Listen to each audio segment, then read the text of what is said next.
Hey, it's Des from Aro-Tarot, and I've got another spread for you. It's not like a, whoa, inspired by video games or anything like that. This one's just the spread I do for my deck interviews. I just got this deck, and I don't know when I'm gonna get another one, so I decided to, go ahead and film it with this one. Usually when I get a deck, what I do is I'll look through the cards. Obviously, I'm like, yes, yes, yes, and then not long after, I do a deck interview. I would have done one like yesterday, but I was so tired.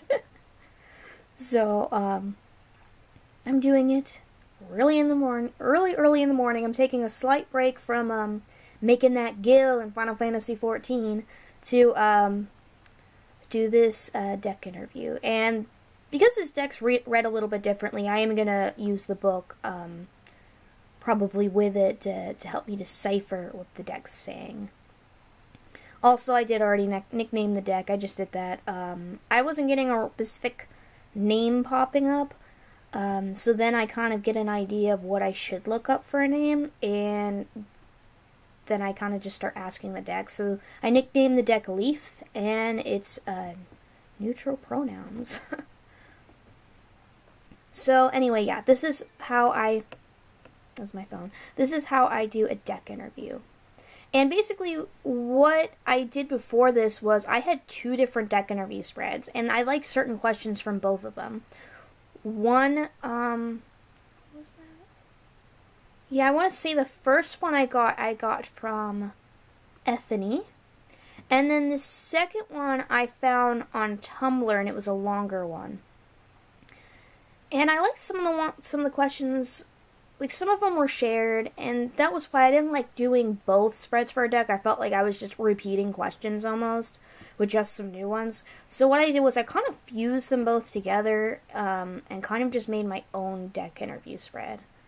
Which, my mom does all three when she interviews a deck. How her decks don't get annoyed right off the bat, I will never know. Yeah, so this is what I ended up coming up with. So I'll go ahead and lay the cards out, and camera, stop moving. And see if I can get them all on camera. One goes there, and there's two that go below. We got one that goes here, one that goes here, and then one that goes here. Okay. Like, obviously they're supposed to be not really laying on top of each other, but, lack of room, lack of room. Okay, so, basically, these two are pretty much read together. These two are pretty much read together, and these two are pretty much read together. That's why they're next to each other. So, the first two, oh, interesting. Okay, this one, I haven't read that one in the book yet, so I'm going to read that one when I say what the question is. Okay, so the first two questions is what spreads you like to do and what spreads you don't like to do. So, I have actually read this one because I was curious, because I usually like the Tower card. So what spreads they do like to do is, I'm kind of getting more of a, when someone's down, and maybe even literally their life is shattered, which is what's pictured in the card, they like to do readings for that in order to help them. Now, what spreads they don't like to do, that one I'm gonna see, since a lot of the cards are different than what I'm used to, so I'm just gonna see if it's still the same of what I was picking up on.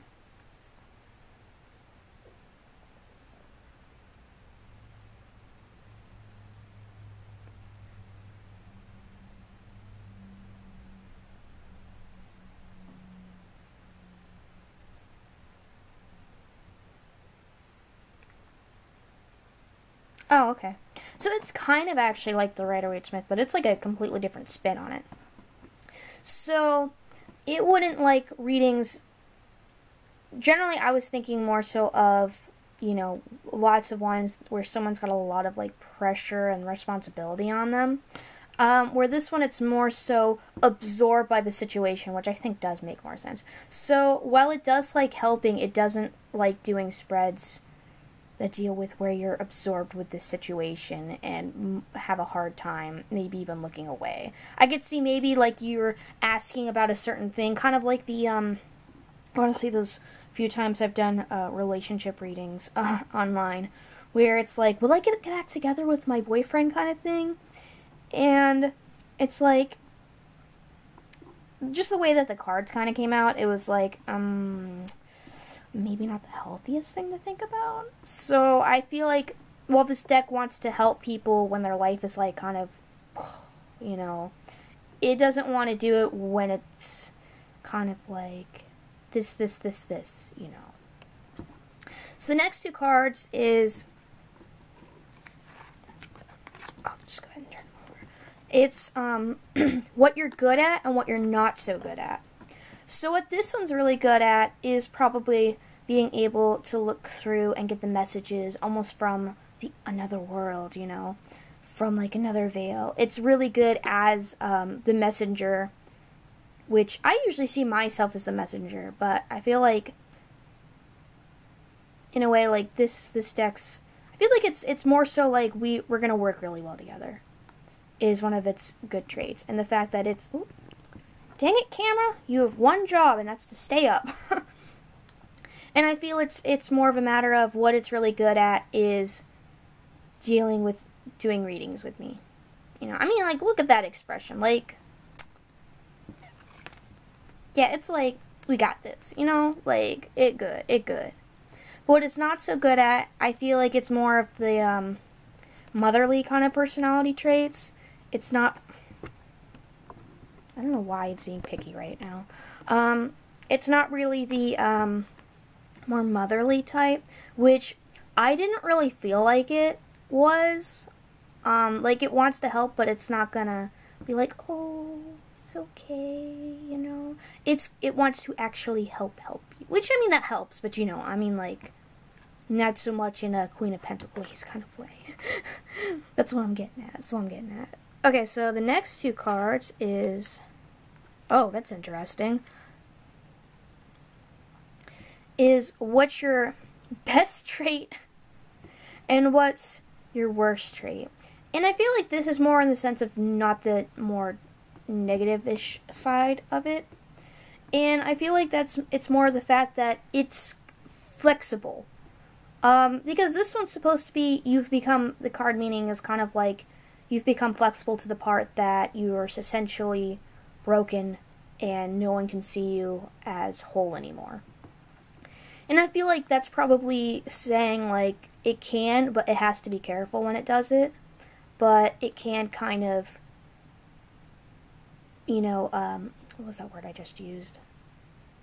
Flexible. It can be a little bit flexible when it comes to each person. But I feel like probably I'd have to, care for the deck and, like, watch it a bit more. I don't know, maybe, I don't have to cleanse my decks too often, because I mostly just do readings for myself. But I feel like if I did it for other people, I'd probably actually have to cleanse this deck more regularly. Hey, I'm back with my phone camera. The camera, it died. And I just really want to finish doing this spread. So, what was I saying? Yeah, with this one, I think I did just wrap this one up with what it means. So, I'm on to this one now, which this one is your worst trait. And, of course, it's a court card. The court cards are not as court cardy in the book. I'm sorry if the camera moves too much. I'm just literally just holding it.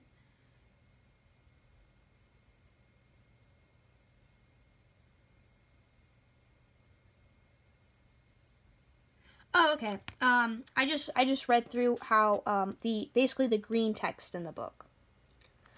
Just to see how this King of Wands, because here just another how this deck works anyway is like, this is a court card, and usually you get kind of like a person description, which I read them usually more so as a personality type, like a personality, a viewpoint, not so much people, but it has come out as people.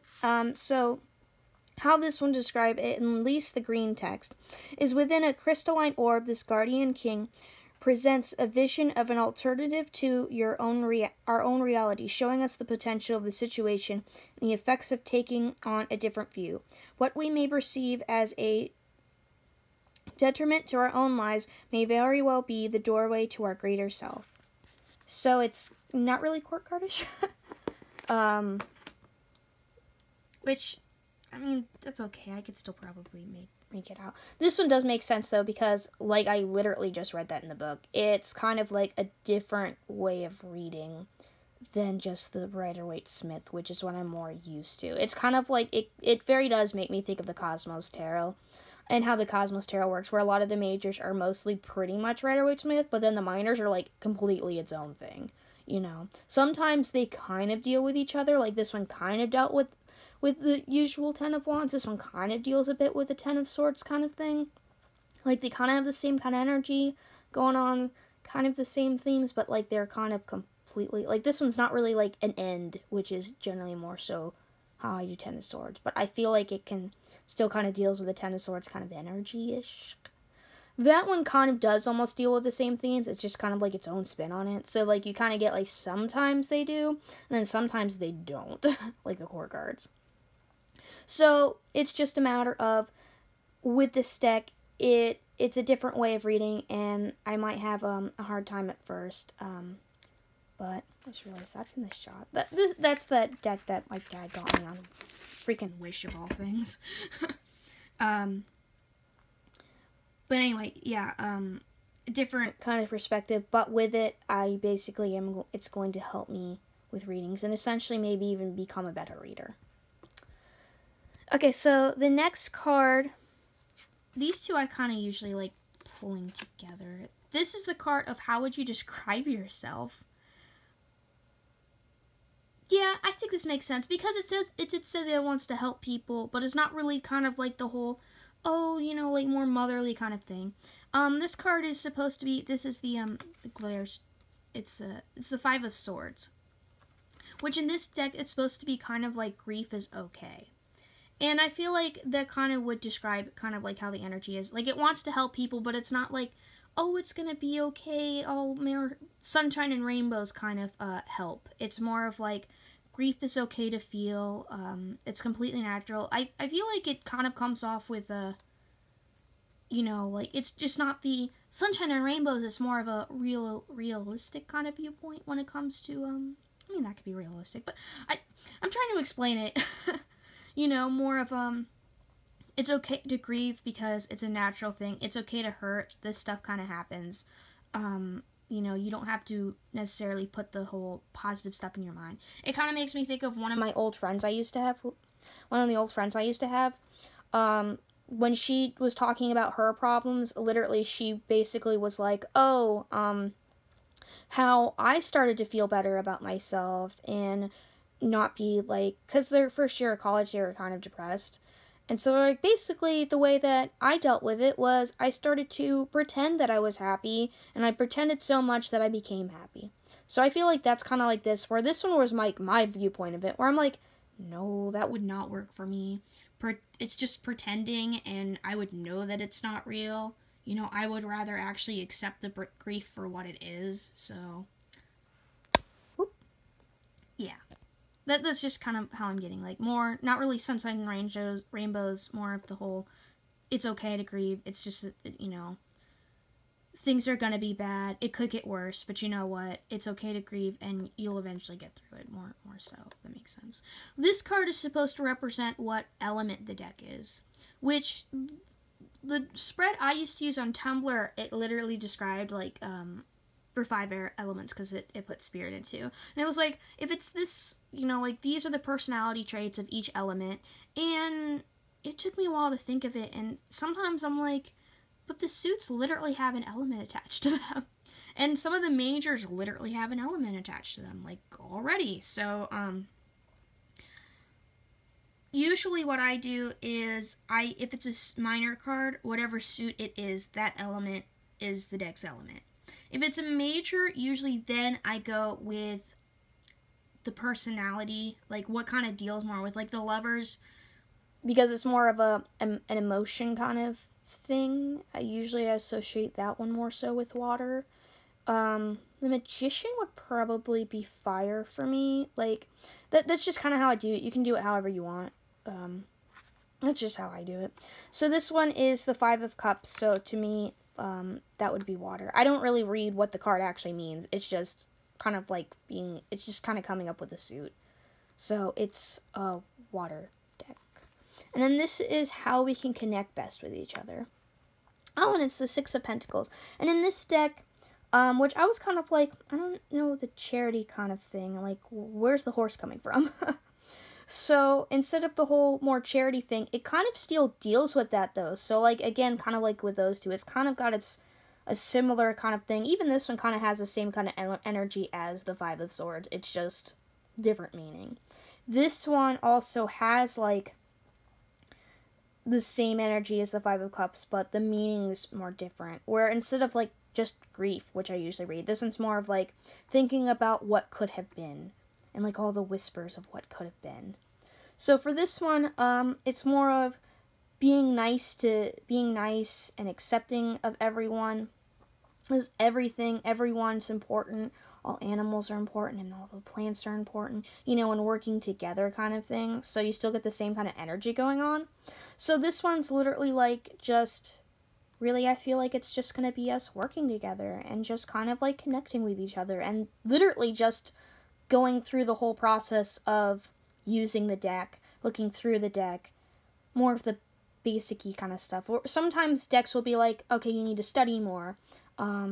Okay, like maybe a little bit more of this. Maybe you need to more meditate on this kind of thing. Kind of thing. This one's just working together, getting to know each other more so by using each other, and that's how it is. So yeah, this is how I do a deck interview reading. And of course, like if you wanted to take the spread and like change it around, I mean, like that's literally how I created this one. I was inspired by 2 spreads I did, and I really just wanted to do one. I felt like the decks were getting annoyed with me with the constant of this one and then this one and then this, so yeah, so I made this one. And also, I guess this is even a preview of more so reading of this deck, since the first impressions I just read a couple of the cards, so so yeah, that's about it. So I'm Des from Aro-Tarot, and I'm logging off.